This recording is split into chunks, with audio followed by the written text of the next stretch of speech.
Greetings and salutations, viewers. It is I, Cybertron X, coming to you with part 6 of the 7-part Jungle Fury Megazord review. Now, this is actually going to be reviewing 2 Zords at once and the storyline behind them. Alright, fast forward to episode 31. It is getting close to the final battle with Daishi. Jared, as you know, is this host of Daishi. Well, the 2 last of the Beast Generals, Phantom Beast Generals, Snapper and Scorch, attack Camille because they see Camille as a threat towards Daishi, because she brings out Jared, the human side, and they don't like that. Well, when they do attack, Jared is able to take control for a few moments and save her. Casey sees this, and then he realizes, whoa, there is still good in Jared. He must be saved. Everyone else, including Master Mao, says, no, Jared is gone. He must be destroyed. So, but Casey's like, no, I can't see that. Now, this is shortly after they had their master test, and Casey fails.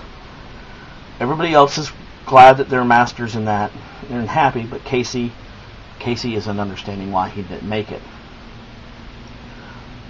So Casey has decided to go to Daishi's domain to save Jared. And one of the neatest things, you see Casey walk up to the entrance of the Daishi's temple, fighting a bunch of Rinshin single-handedly and beating them. A massive fight ensues between Jared and Daishi. And Casey wins, defeating Daishi, where he's been powered down, and you just see Jared. Casey turns his back, and Daishi tells Casey to finish it. Casey says, no. If you're truly Daishi, then destroy me. He turns his back. Daishi goes to attack, and is stopped, and is forced out by Jared. And thus, Jared redeeming himself, becoming human once again. Daishi sees this and it is upset and angered, and he's going to try to kill Jared. Camille powers up, steps in, and she is starting to be attacked as well. And they are both defeated. Casey steps forward because he's going to destroy all 3 of them, and Casey summons the Tiger Spirit to defeat Daishi, to knock him back.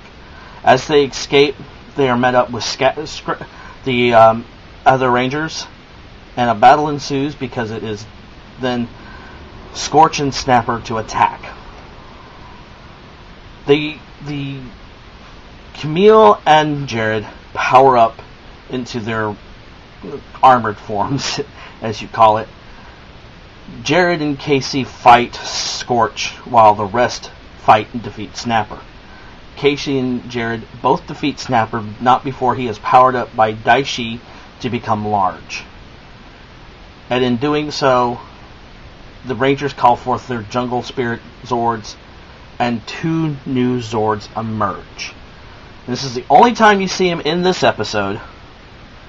And I thought I'd have to go to the Geki Ranger, but nope, it was pointed out that they were in this episode. So we are going to take a look at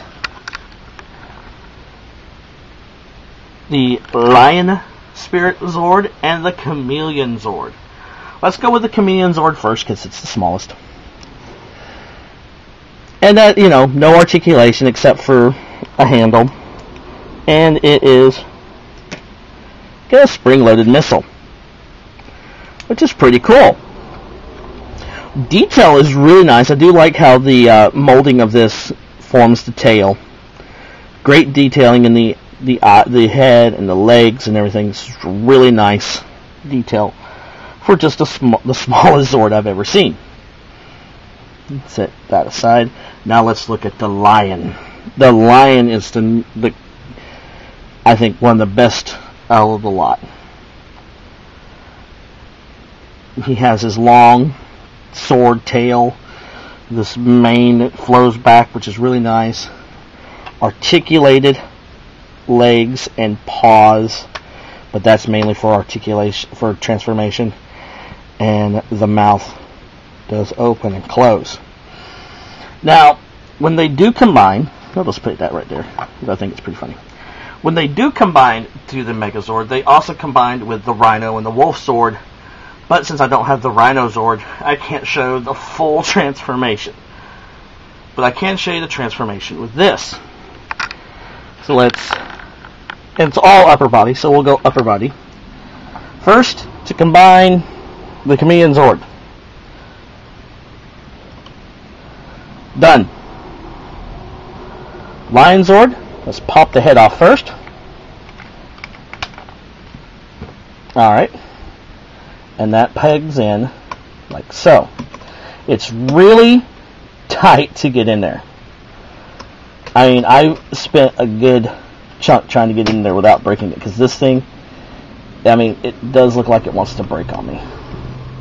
So they snap in right up here. See, it is really difficult to put that on there. So I wish these little tabs were spring-loaded. Alright. There's that. Alright.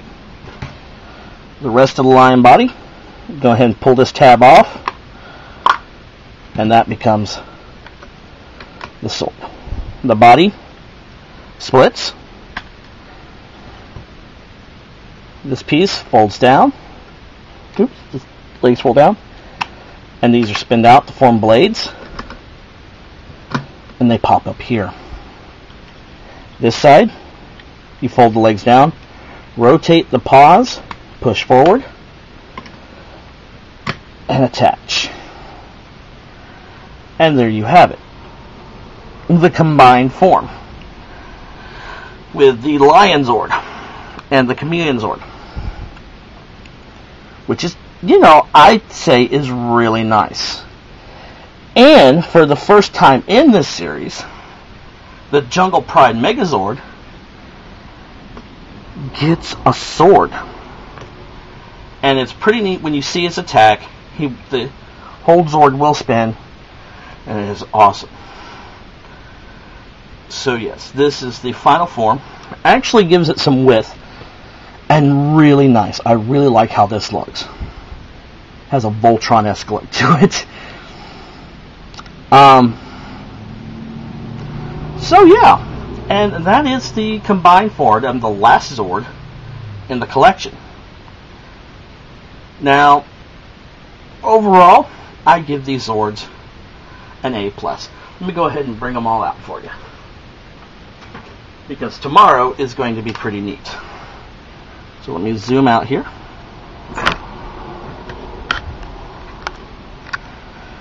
Here we have the Bat Zord. Once again. The Wolf Zord. Let's get him in a howling pose. The Elephant Zord.